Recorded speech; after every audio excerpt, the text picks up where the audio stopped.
Ah, ça fait plaisir. Bonsoir Montreux, est-ce que ça va ce soir? Ah, je suis tellement content d'être là. J'espère que vous avez passé une bonne journée. Oh putain. Moi j'ai rien foutu non plus aujourd'hui, je vous rassure. Qu'est-ce que j'ai fait aujourd'hui? Je me suis taillé une moustache de pédophile pour ce soir, j'espère que ça vous plaît. Les gens qui regardent l'écran, là, oui. J'ai voulu faire stylé, mais on dirait 2 barres de flipper en fait, c'est ridicule. En tout cas, je suis super content d'être en Suisse, c'est vraiment un pays magnifique, hein. Ouais, on est d'accord. Bon, j'ai dû hypothéquer ma maison pour m'acheter un sandwich, mais faut savoir faire des choix dans la vie, c'est pas grave. J'habite à Paris, c'est une ville un peu tendue depuis les attentats de novembre dernier, mais les touristes japonais sont très vite revenus. Trop vite. Ils sont jamais partis. Et après, je me dis, pourquoi ils auraient peur des terroristes, les Japonais? Ils viennent du Japon. C'est un pays qui est pas du tout habitable, techniquement. Tu sais, ils ont tout là-bas. Tremblement de terre, tsunami, l'air est radioactif. Nous, on a des gens qui nous tuent au nom de Dieu, et eux, ils ont juste Dieu. Qui leur chie directement dessus.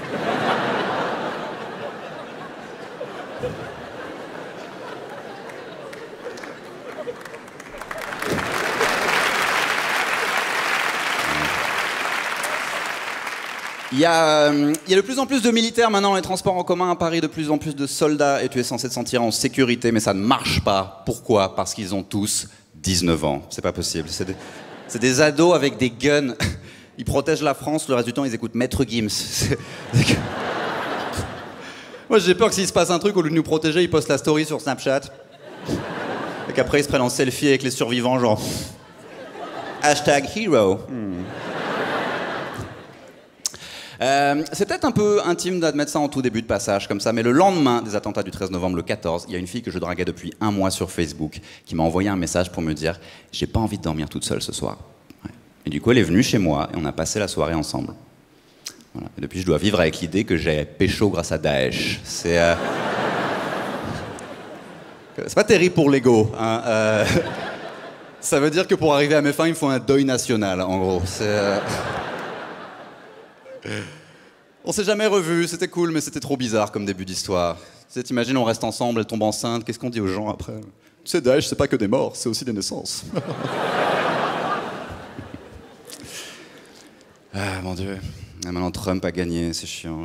J'aime pas du tout Donald Trump, mais je crois qu'il a guéri ma dépression, ouais. Parce que j'étais un peu suicidaire avant les élections, et quand il a gagné, j'ai fait « Ah, faut absolument que je reste pour voir ça. » Ça va être génial.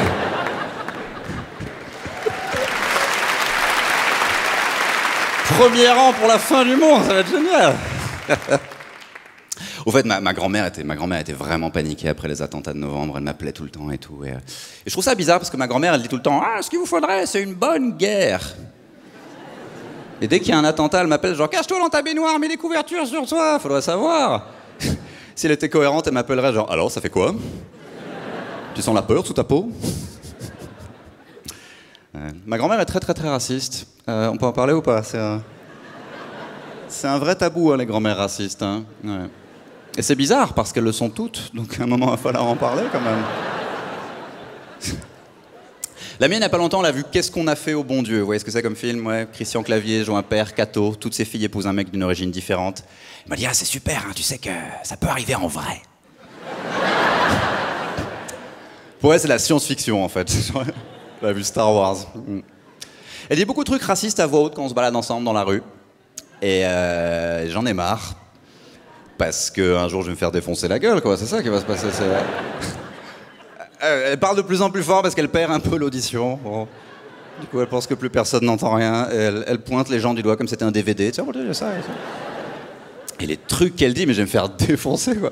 Genre, elle voit un Chinois. Oh, on ne sait pas s'il a les yeux ouverts ou fermés. Oh putain. Bah écoute, on va lui demander, vu qu'il est juste là. Je pense qu'il y a une forme de racisme culturel qui recule très très très lentement dans la société. Moi, je me souviens en France, il y a 20 ans, il y avait des biscuits au chocolat en supermarché qui étaient en vente libre et tout le monde s'en foutait, qui s'appelait Bamboula. Personne ne se souvient de ça ici? Non, c'est parfait. Parce qu'en France, il y a toujours un blanc qui s'en souvient trop. C'était mon goûter préféré, oui.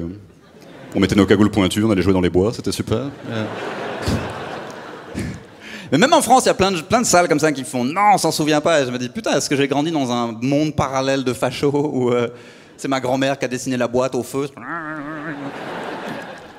Et non, j'ai vérifié sur internet, malheureusement les biscuits Bamboula ont bel et bien existé. Ça a pris 3 ans de procès pour les interdire de la vente. 3 ans de procès. Et par contre les pépitos ça existe encore parce que les Mexicains on s'en bat les couilles, hein, clairement.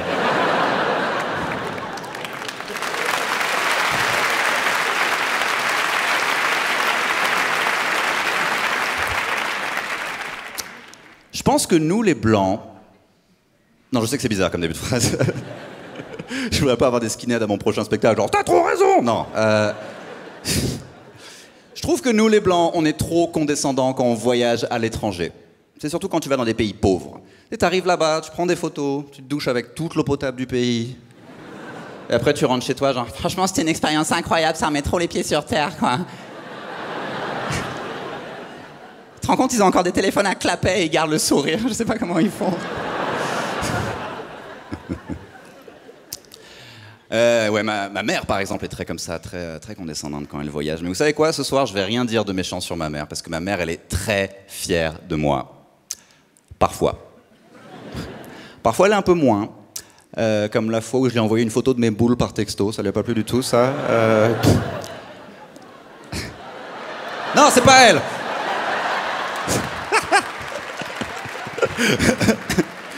La pauvre mamie, non?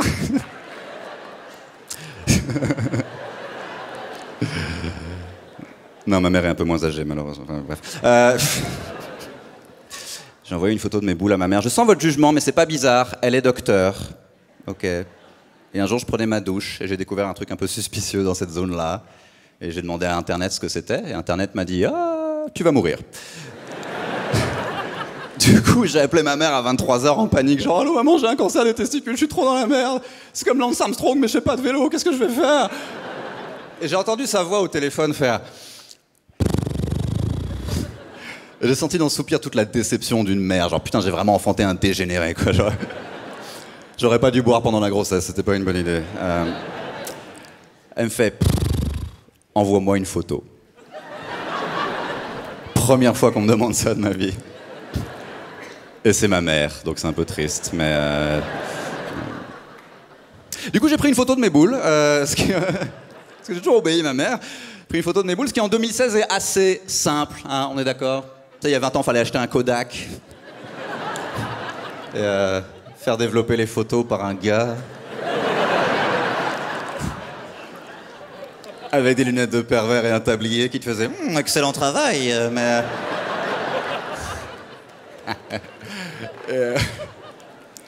Et là, non, en 2016, le futur, je prends la photo, clic, boum, je lui envoie, j'attends un petit peu. Elle me répond par texto. C'est flou, est-ce que tu peux en prendre une de plus près? Ok. Du coup, je prends une photo HD panoramique 10 millions de pixels de mes boules, pour ma mère. M'a demandé.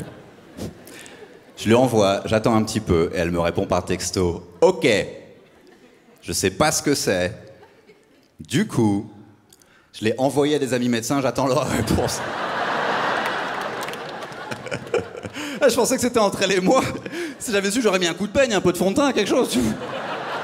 Merci beaucoup, Montreux, c'était Adrien.